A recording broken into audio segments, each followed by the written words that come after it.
This video draws inspiration from the insights of renowned neuroscientist Kelly Magoe, whose research has revolutionized our understanding of willpower and mental control. Before we dive deeply into the concepts she presents, I want to start with a practical exercise that will help illustrate these principles in action. This exercise is simple but effective and can be done by anyone without health issues. If you have any limitations, I recommend simply observing, but for everyone else, the experience will be eye-opening. Let's begin. First, make sure you're in a safe, comfortable place, whether sitting or lying down. This is a moment to fully concentrate on yourself, so ensure you're in an environment where you can feel at ease. We're going to do a breathing exercise that, while seemingly simple, is a powerful tool for understanding our capacity for control and mental endurance. Here's what you need to do. Take a deep breath, filling your lungs to their maximum capacity. Feel the air entering, expanding your chest and abdomen. Now, slowly release the air, completely emptying your lungs. Once you've done that, we're going to hold our breath for 15 seconds. During this time, you might feel the urge to breathe before the 15 seconds are up. That's perfectly normal, and you should listen to your body. However, I encourage you to hold on as long as you can, within your comfort zone. Ready? Let's go. Breathe in, now release, and hold. Notice what happens in your body and mind as the time passes. Some of you might start to feel a slight pressure, an increasing desire to breathe again. This is a natural reflex, a physiological response to the challenge being imposed on your body. After 15 seconds, or sooner if needed, take a deep breath and relax. Congratulations! You've just completed an exercise that goes beyond the physical.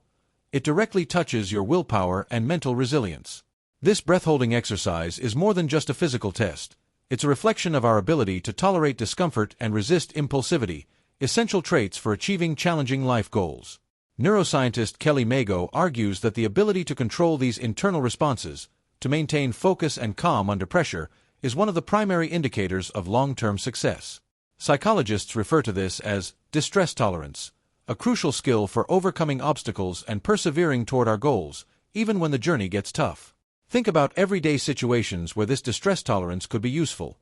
Resisting the temptation to procrastinate, staying calm during a heated argument, or even persevering through a project that seems endless. All of these moments require us to master our minds and impulses, something that can be trained and improved through practices like this. When you manage to tolerate small discomforts like holding your breath, you're actually training your brain to better handle the bigger challenges in life. I hope this exercise has been enlightening, and throughout this video, we will delve deeper into how we can apply these practical lessons to improve our quality of life, develop a resilient mindset, and, most importantly, achieve our most ambitious goals. The ability to keep going when things get uncomfortable is a crucial skill for overcoming challenges in life. With this in mind, I'd like to discuss a simple intervention that teaches people how to manage physical discomfort, which often becomes a barrier to making difficult changes. To illustrate this technique, I'll refer to two studies that successfully used the same approach. The first study is known as the torture chamber, and it involved smokers who wanted to quit but struggled to kick the habit. In this study, researchers asked participants to go 24 hours without smoking.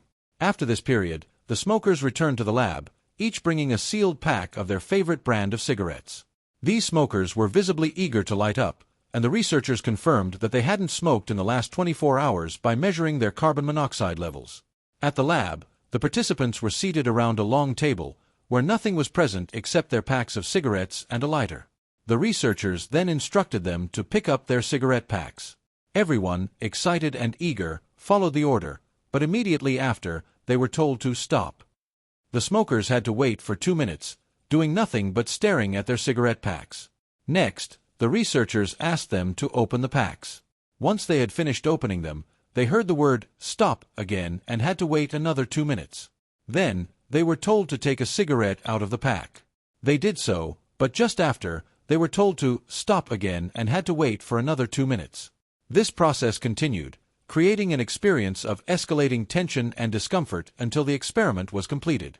The experiment continued, and during each 2-minute interval, participants were asked to write down how intense their withdrawal symptoms were and how much they wanted to smoke.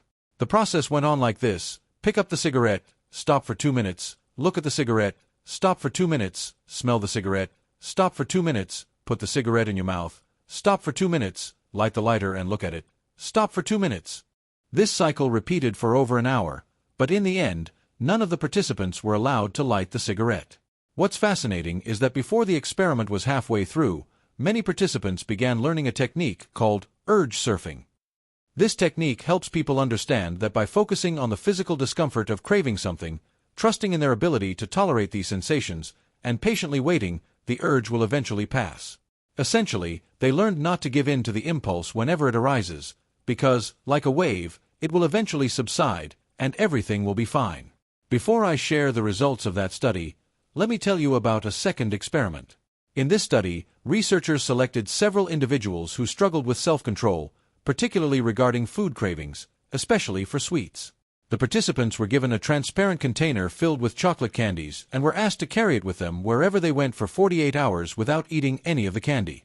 To ensure no one broke the rules, each candy was carefully marked with small scratches. If someone ate a candy and tried to replace it, the researchers would know.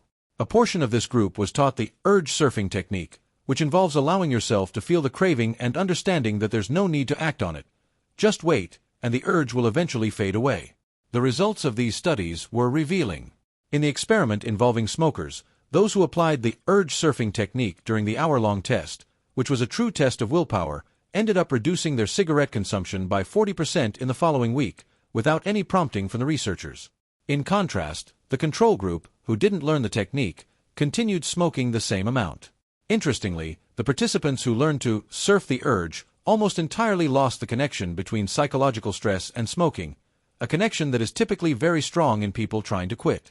Usually, people smoke to relieve stress, but in this group, that link was severed. This likely happened because they now had a tool to help them cope with difficult emotions and feelings that would otherwise lead them to smoke.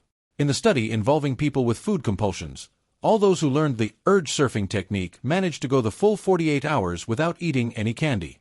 On the other hand, participants who didn't receive the technique, or who were given other strategies like distracting themselves with other activities, were much more likely to give in and become stressed. These two studies are excellent examples of how learning to surf the urge can boost our willpower and help us resist temptation. This is crucial because we all know how important it is to build good habits. However, the fact is that we often need willpower to do difficult things. There's no world in which you won't want to smoke a cigarette when you see one if you're trying to quit, or where you won't crave candy when you see someone eating it, because these are incredibly strong impulses that need to be managed. This acceptance strategy seems to be one of the most effective ways to deal with difficult thoughts, feelings, and emotions. Any attempt to push them away can often backfire. On the other hand, when you approach these impulses as fleeting sensations that you don't need to act upon, you can navigate challenges that test your willpower with much greater ease. Some of these challenges include anxiety, which prevents us from doing what we know we should, and intrusive thoughts, like those of inadequacy, pessimism, and uncertainty about ourselves and others. Additionally, research clearly shows that we can use the same strategy to observe a creative thought without feeling the need to act on it immediately. This strategy of accepting your impulses and not acting until they pass has also proven effective in weight loss. Studies have shown that people who used this approach were able to triple their chances of success in a long-term weight loss project. If you want to apply this technique to increase your chances of overcoming high-control challenges in your life, here's what the participants in the two studies learned. The first thing they mastered was the well-known technique of mindfulness, which involves paying attention to what you're feeling or thinking, and instead of looking for a way to escape these sensations, simply observing them without judgment and without taking any action. For example, if you're hungry, adopt an observer's stance and just notice how your body is reacting. If you're feeling anxious, do the same. Observe the changes in your body and simply breathe. Slowly, use this breathing as a source of stability. After that, look for the first opportunity to reconnect with your goal.